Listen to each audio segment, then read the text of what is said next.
دوستو السلام علیکم، آداب۔ میں جاوید جمال الدین سری کرشنا کمیشن رپورٹ کا اردو ترجمے کی ایک اور قسط لے کر حاضر خدمت ہوں۔ اس قسط میں سری کرشنا کمیشن رپورٹ کے باب چہارم اور پنجم کے کچھ حصے پیش کیے جائیں گے، جس میں جسٹس بی این سری کرشنا نے پولیس کی جدید کاری، فلاح و بہبود اور دوسرے امور پر بات چیت کی ہے اور فسادات روک کے اقدامات کے بارے میں مشورے دیے ہیں۔ باب پنجم میں اس پہ سیر حاصل بحث کی گئی ہے اور کئی اہم مشوروں سے نوازا گیا ہے۔ باب چہارم میں پولیس نے ناخوشگوار واقعات کو روکنے کی غرض سے جو پیشگی احتیاطی اقدامات کیے تھے وہ ناکافی اور نامناسب تھے۔ بابری مسجد کو نقصان پہنچانے کے سلسلے میں انٹیلیجنس مشنری نے کوئی پیشگی اطلاع نہیں دی تھی اور نہ ہی اس بات کا اندازہ لگایا گیا تھا، نہیں بتایا گیا کہ اس سے نپٹا جا سکتا ہے۔ اس طرح انٹیلیجنس 2 دسمبر 1992 کو مدن پورہ میں بمبئی مسلم ایکشن کمیٹی کی میٹنگ اور 29 دسمبر 1992 کو شیو سینا بھون میں بند کمرے میں ہونے والی میٹنگوں کے بارے میں معلومات حاصل کرنے میں ناکام رہی تھی۔ پولیس تھانوں میں اردو جاننے والے افراد کے نہ ہونے کی وجہ سے سخت دشواری کا سامنا ہوا، کیونکہ اس کے سبب مسلمانوں کے خیالات یا اردو میں تحریر، پمفلٹ وغیرہ کے بارے میں پتہ نہیں لگ سکا تھا جو شہر میں تقسیم کیے گئے تھے۔ مہا آرتی ایک خالص مذہبی سرگرمی ہے، لیکن اس بات کے ثبوت ملتے ہیں کہ انہیں سیاسی مقصد کے لیے استعمال کرنے کی ہر ممکن آزادی دے دی گئی تھی۔ اس موقع پر اکسانے والی تقاریر کی گئیں، جن کے نتیجے میں مہا آرتی کے شرکاء گھر واپس جاتے وقت قریبی علاقوں میں واقع مسلمانوں کے تجارتی اداروں اور دکانوں کو لوٹ لیتے اور انہیں نقصان پہنچاتے تھے۔ حالانکہ عام شاہراہوں پر ہونے والے اجتماعات سے نمٹنے کی ذمہ داری ہر حال میں پولیس کی ہے، مگر وزیر اعلیٰ کے سیاسی فیصلے کی وجہ سے پولیس کشمکش کا شکار ہو گئی تھی، کیونکہ وزیر اعلیٰ کارروائی کے سلسلے میں واضح ہدایت دینے میں ناکام ہوئے تھے۔ شہر میں کرفیو کا نفاذ اور 5 سے زیادہ افراد کے اجتماع پر انتہائی احکامات بے مقصد ہو کر رہ گئے تھے۔ پولیس نے خود اپنے احکامات پر سنجیدگی سے عمل نہیں کیا تھا تاکہ فرقہ وارانہ صورتحال پر قابو پایا جا سکے۔ پولیس فورس میں اسٹاف کی کمی اور دسمبر 1992 اور جنوری 1993 کے دوران روزمرہ کے کام سے ہٹ کر سرگرمی دکھانے میں وہ ناکام رہے تھے۔ پولیس اسٹیشنوں میں جو اسلحہ اور آلات پائے جاتے ہیں وہ فساد کے موقع پر استعمال کرنے کے لائق نہیں تھے، جبکہ ان کی تعداد بھی کافی کم تھی۔ پولیس کو فراہم ٹرانسپورٹ سہولیات ناقص پائی گئی ہیں۔ وائرلیس مواصلاتی نظام میں استعمال ہونے والے آلات اس لائق نہیں ہیں کہ پیغام کو خفیہ رکھا جا سکے، جس کے سبب پولیس والے آسانی سے پیغام کو عام کرنے کے علاوہ ان پر گالیاں دینے کے ساتھ متنازع اور متضاد بات چیت کرتے رہے تھے۔ فرقہ وارانہ فساد کی روک تھام کے سلسلے میں واضح طور پر رہنما اصولوں پر عمل کرنے کی ہدایت دی گئی تھی، لیکن کسی بھی پولیس اسٹیشن نے فرقہ پرست گنڈوں کی فہرست تیار نہیں کی تھی۔ جب پولیس کمشنر نے ان گنڈوں کو گرفتار کرنے کی ہدایت دی تو اس اہم پیغام کو سمجھنے کے بجائے پولیس انتشار کا شکار ہو گئی اور سینئر پولیس انسپکٹرز نے اپنے طریقے سے کام کرنا شروع کر دیا تھا اور اس احتیاطی کارروائی میں بدنام اور بد کردار گنڈوں کو گرفتار کرنے کی شروعات کر دی تھی۔ فوج کو 6 دسمبر 1992 کو الرٹ کر دیا گیا تھا، لیکن فوج کے دستوں کو تعینات کرنے اور کارروائی کے سلسلے میں صحیح فیصلہ نہیں کیا جا سکا تھا۔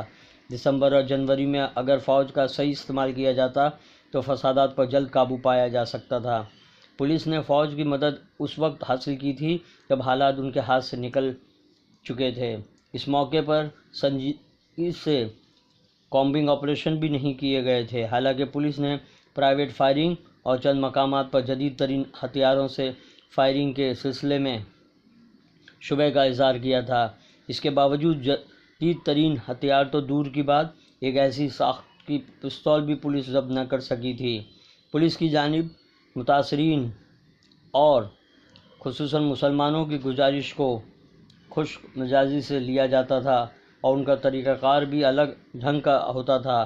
پولیس افسر اکثر اس بات کا اظہار کرتے تھے کہ وہ اپنی مقررہ ڈیوٹی سے ہٹ کر کام نہیں کر سکتے ہیں، جبکہ ان کا رویہ یہ تھا کہ ایک مسلمان کی موت سے ایک مسلمان کم ہو جائے گا۔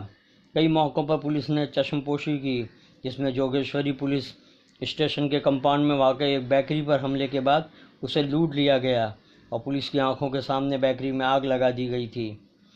پولیس افسروں نے اور جوانوں، خصوصاً نچلے درجے کے عملے میں مسلمانوں کے خلاف جانبداری کا رویہ پایا جاتا ہے، اس لیے فسادات کے دوران مسلمانوں اور مسلمان متاثرین کے ساتھ جانبدارانہ سلوک کے ثبوت پائے گئے ہیں۔ ان کے ساتھ کئی موقع پر بے رحمانہ اور غیر انسانی سلوک کیا گیا۔ پولیس کی جانبداری اور متعصب رویے کا ثبوت اس طرح دیا جا سکتا ہے کہ پولیس کا کانسٹیبل ہندو مجمع کے ساتھ لوٹ مار میں ملوث پائے گئے ہیں۔ اس کا ایک ثبوت یہ بھی ہے کہ فساد کے ہندو قصورواروں کے خلاف معاملات کو، جن میں ملزمین کی شناخت بھی کی گئی تھی، سمری قرار دے کر بند کر دیا گیا تھا، یعنی معاملے کو ناقابل تحقیق قرار دے کر فائل بند کر دی گئی۔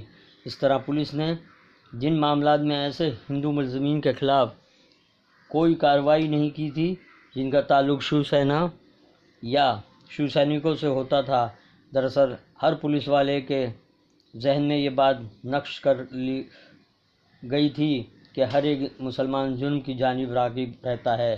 6 دسمبر 1992 کو مینارہ مسجد اور 7 دسمبر 1992 کو دھاراوی میں پرامن مظاہرین کے ساتھ پولیس کے نامناسب رویے نے تشدد کا رنگ اختیار کر لیا تھا۔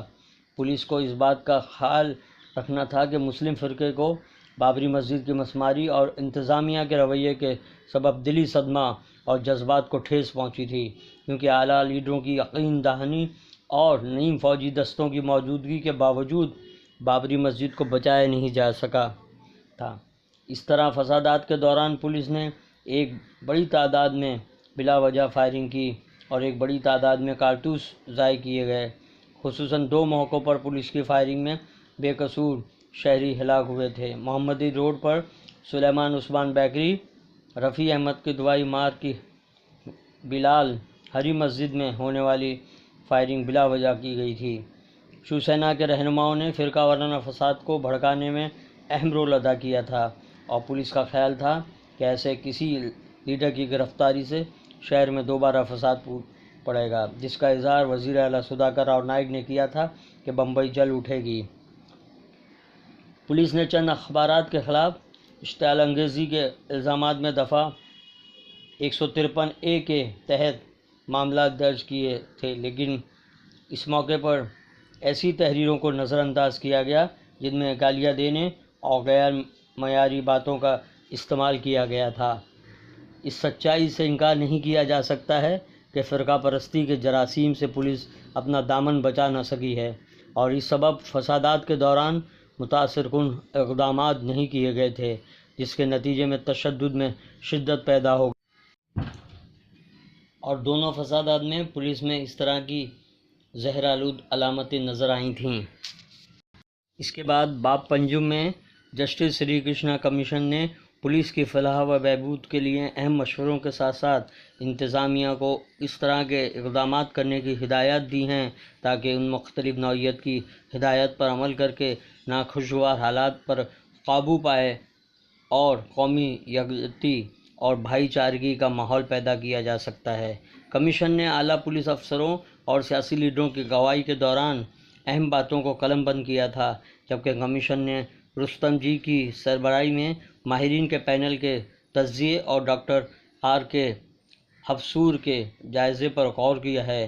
دونوں نے لا اینڈ آرڈر کی مشنری میں سدھار اور پولیس کی امیج کو بہتر بنانے کی ضرورت پر زور دیا ہے۔ پولیس کا امیج۔ عام شہری کے ذہن میں ایک پولیس حوالدار کا امیج ایک گول مٹول توند والا، جو ادنیٰ سی حیثیت اور مزاحیہ شبیہ رکھتا ہے، جو لاٹھی لہراتا ہوا گھومتا ہے۔ ہالی ووڈ نے پولیس حوالدار کو ایک اہم سراغ رساں کے طور پر پیش کیا ہے، لیکن بالی ووڈ نے ہندی فلموں میں اسے پانڈو حوالدار بنا دیا ہے۔